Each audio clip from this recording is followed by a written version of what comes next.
Thank you very much, ladies and gentlemen. I believe in God. I believe in the supernatural God who created the heavens and the earth. I believe in a God who holds the heavens and the earth in existence. I believe that on the basis of rational evidence, similar to the beliefs held by the founders of this house, who gave this university the motto, Dominus Illuminatio Mea. They saw no contradiction between faith in God and the utmost excellence in rational inquiry. And if I dare mention my alma mater of Cambridge in this holy place, I would remind you that on the door of the Cavendish Laboratory in Cambridge are written the words, "Great are the works of the Lord, studied by all who delight in them." And as we look at the rise of science in the 16th and 17th centuries, Alfred North Whitehead and many others commented that men became scientific because they expected law in nature, and they expected law in nature because they believed in a lawgiver. So, ladies and gentlemen, I'm not ashamed of being both a scientist and a Christian, because arguably Christianity gave me my subject. What I am amazed at is that serious thinkers today continue to ask us to choose between God and science. That's like asking people to choose between Henry Ford and engineering as an explanation of the motor car. When Newton discovered his law of gravity, he didn't say, "I've got a law, I don't need God." No, he wrote the Principia Mathematica, arguably the greatest work in the whole history of science, because he saw that God is not the same kind of explanation as a scientific explanation. God doesn't compete. Agency does not compete with mechanism and law. Why is there something rather than nothing? Alan Sandage, the brilliant cosmologist who became a Christian in his 50s, said God is the answer to that question. But people are now so desperate to show that the universe created itself from nothing, which seems to me to be an immediate oxymoron. If I say X created Y, I'm assuming the existence of X to explain the existence of Y. If I say X created X, I'm assuming the existence of X to explain the existence of X, which simply shows that nonsense remains nonsense even if high-powered scientists utter it.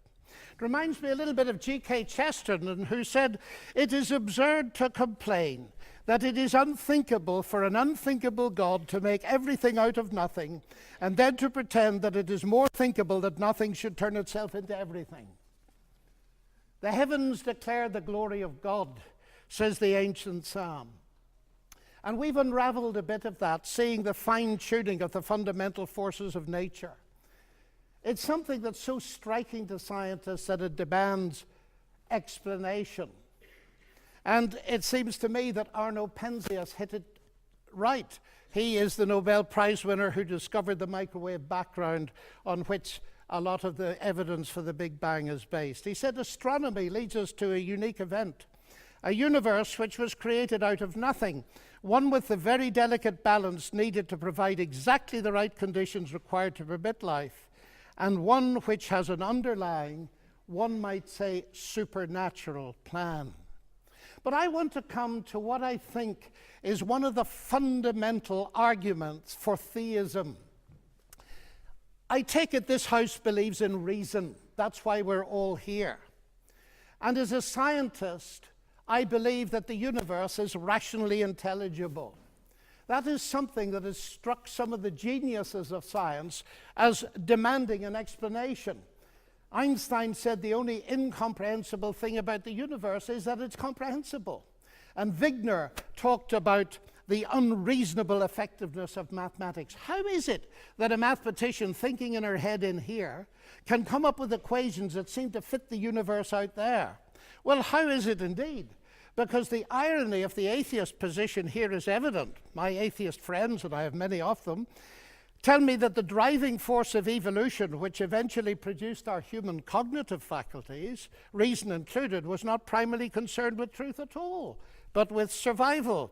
And we all know, ladies and gentlemen, what has often happened and still happens to truth when individuals or commercial enterprises or nations feel themselves threatened and struggle for survival. A leading philosopher, Alvin Plantinga of Notre Dame, says if atheists are right that we are the product of mindless, unguided natural processes, then they have given us strong reason to doubt the reliability of human cognitive faculties, and therefore inevitably to doubt the validity of any belief that they produce, including their atheism. Their biology and their belief in naturalism would therefore appear to be at war with each other in a conflict that has nothing at all to do with God. Yet my atheist friends still insist that it is rational for them to believe that the evolution of human reason was not directed for the purpose of discovering truth. And yet it is irrational for me to believe that human reason was designed and created by God to enable us to understand and believe the truth. Curious logic. By contrast with that, biblical theism asserts that ultimate reality is personal and intelligent, and the reason science works, and this was the motivating force that drove the great pioneers of science, is that the universe out there and the human mind in here that does the science are ultimately the product of the same intelligent divine mind. Human beings are made, we are told, in God's image, and that means that science can be done. That makes infinitely more sense to me as a scientist than atheism does. Now let me come briefly to ethics. Ethical behavior, like rational behavior, of course, does not itself require religious belief. This is consistent with the fact that humans are created in God's image as rational moral persons.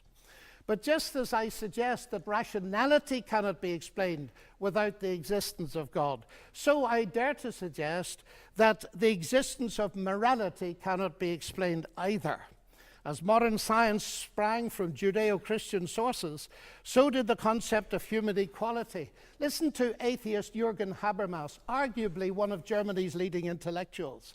He said that universalistic egalitarianism, from which sprang the ideals of freedom and a collective life and solidarity, the individual morality of conscience, human rights and democracy, is the direct legacy of the Judaic ethic of justice and the Christian ethic of love. This legacy, substantially unchanged, has been the object of continual critical appropriation and reinterpretation. To this day, there's no alternative to it. Everything else is just idle postmodern talk. And it seems to me he's hitting the core of something important, because the value of a human being on which such egalitarianism rests is based not on what the human being can do, but what she's made of, or how she's made in God's image. I never forget speaking on one of my many visits to Russia to a colleague in the Academy of Sciences. And he said, "You know, John, we thought we could abolish God and retain a value for human beings. We found we couldn't, and we murdered millions of them." And Alexander Solzhenitsyn has said, "If I'm asked, why is it that 60 million of my fellow countrymen were sacrificed?" He said, the answer is, we have forgotten God. Science, of course, marvelous as it is limited. Even a Nobel Prize winner, by analyzing a cake, cannot tell why it was made. But Aunt Matilda, who made it, can tell you. She can reveal it to you. But if she doesn't reveal it to you, you'll never know. And that brings me to my next evidence. It's the same with the universe. We can analyze it magnificently. But ultimately, if it has a maker, and I believe it has, only he can tell us what it's all about. And he's done so in the powerful narrative of the Bible, in particular in its analysis of the problem with humanity, not simply in terms of behavioral breakdown between people, but a vertical breakdown of trust between us and the Creator. The unique solution to that problem is not simply in terms of human ethical development, although that's very important, but in terms of something far deeper altogether. The restoration of the fractured relationship with God through the salvation he has brought through Jesus Christ. A radical relationship that empowers us to live ethically from God. And here we reach what for me is the chief evidence, not only for the existence but the nature of God. It is Jesus Christ. He it was who not only taught the golden rule but embodied it, fed the hungry, healed the sick and suffering, and welcomed society's outcasts, brought honor and respect to the marginalized and ashamed. And he's brought forgiveness and peace to multi-millions around the world. He's able to do this, of course, because though he was a man, he uniquely never was only a man, but God become human. The central evidence for this startling claim is, of course, his historical resurrection from the dead that launched Christianity in the world. This is, of course, ladies and gentlemen, a crunch issue. If Jesus rose from the dead, death is not the end and atheism is false. If Jesus did not rise from the dead, Christianity is false.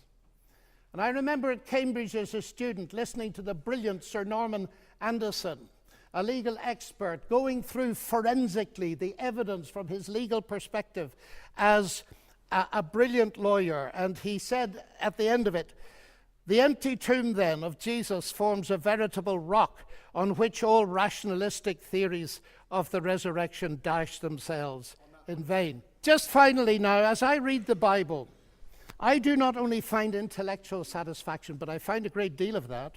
I sense the voice of God speaking to me. You say that's intensely personal. But ladies and gentlemen, we've been asked tonight about belief in God.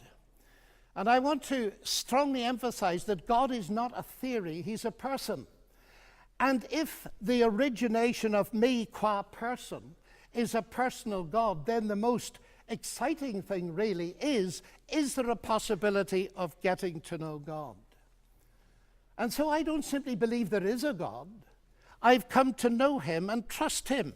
And I have strong reasons for doing so, because of Christ dying and rising again for me. And that has generated in me a sense of utterly unmerited forgiveness, acceptance, and peace. That has enabled me to face the ugly side of my own nature, and with God's help to do something about it. But it's enabled me to face something else. The hardest problem I face as a Christian is the problem of evil and pain. My niece getting a tumor at 22 that kills her. What do I say to my sister? And this is the hardest problem we face. But it seems to me that atheism here has no answer, because by definition, atheism believes that human death is the end, so there is no ultimate hope.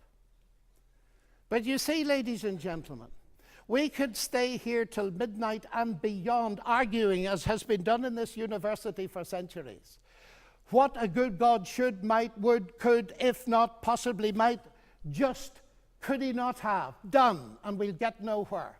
So it seems to me there's another question we can ask, and it's this. Granted that life presents us with a double picture. We see some beautiful things. We see some ragged edges. We see hurt and pain, and we see joy.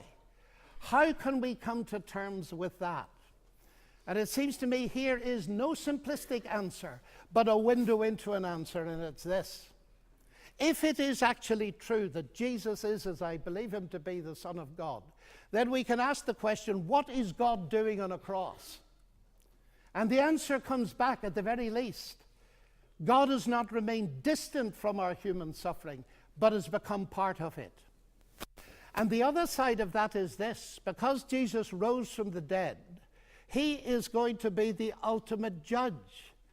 Now here's an irony, because atheism has no ultimate hope of justice by definition. The vast majority of people in the history of the world have died without justice and will die without justice. And if death is the end, then of course they have no hope of ultimate justice. But the promise in the New Testament, guaranteed by the resurrection of Jesus, is that he is to be the judge in the coming day. So, ladies and gentlemen, those are some of the reasons why I believe that God is real and worthy to be trusted. Thank you.